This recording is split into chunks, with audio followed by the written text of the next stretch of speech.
7 March 2026 অষ্টম দিনের মতো সংঘাত চলছে মধ্যপ্রাচ্যে। এর মাঝেই এবার যুদ্ধে নতুন সাফল্য দেখালো ইরান। জর্দানে অবস্থিত যুক্তরাষ্ট্রের একটি গুরুত্বপূর্ণ এবং বহু মূল্যবান ক্ষেপণাস্ত্র প্রতিরক্ষা রাডার ধ্বংস করেছে ইরান। মার্কিন এক কর্মকর্তার উদ্ধৃতি দিয়ে এ খবর জানায় ব্লুমবার্গ। বিশ্লেষকদের মতে এই ক্ষতির ফলে জর্দানের আকাশ প্রতিরক্ষা ব্যবস্থায় বড় ধরনের ফাঁক সৃষ্টি হয়েছে।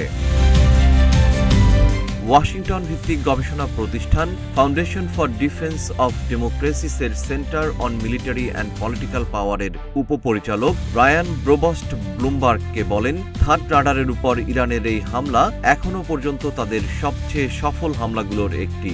তবে তিনি দাবি করেন, মার্কিন সামরিক বাহিনী এবং তাদের অংশীদারদের কাছে আরও রাডার রয়েছে যা আকাশ এবং ক্ষেপণাস্ত্র প্রতিরক্ষা কাভারেজ অব্যাহত রাখতে পারে। ভবিষ্যৎ হোক নিরাপদ, বিনিয়োগ হোক বিশ্বস্ত, আর আমার পছন্দ সল্ট বে। ওয়েলকাম টু সল্ট বে। CNN জানিয়েছে, যুদ্ধের শুরুর দিনগুলোতে জর্দানের মুয়াফফাক সালতি বিমান ঘাঁটিতে যুক্তরাষ্ট্রের terminal high altitude area defense THAAD ব্যবস্থায় ব্যবহৃত রাডার এবং সহায়ক সরঞ্জাম ধ্বংস হয়ে গেছে। ফাউন্ডেশন ফর ডিফেন্স অব ডেমোক্রেসিসের সংগৃহীত তথ্য অনুযায়ী জর্দানে ইরানের দুটি হামলার খবর পাওয়া গেছে।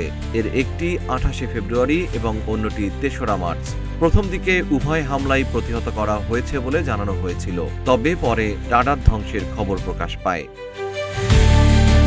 মার্কিন থার্ড ইউনিটগুলো বায়ুমণ্ডলের প্রান্তে ব্যালিস্টিক ক্ষেপণাস্ত্র প্রতিহত করতে সক্ষম, যা প্যাট্রিয়ট ব্যাটারির তুলনায় আরও জটিল হুমকি মোকাবেলা করে। কিন্তু ANTPY-2 রাডার অচল হয়ে যাওয়ায় ক্ষেপণাস্ত্র প্রতিহত করার দায়িত্ব এখন প্যাট্রিয়ট ব্যবস্থার উপর নির্ভর করবে।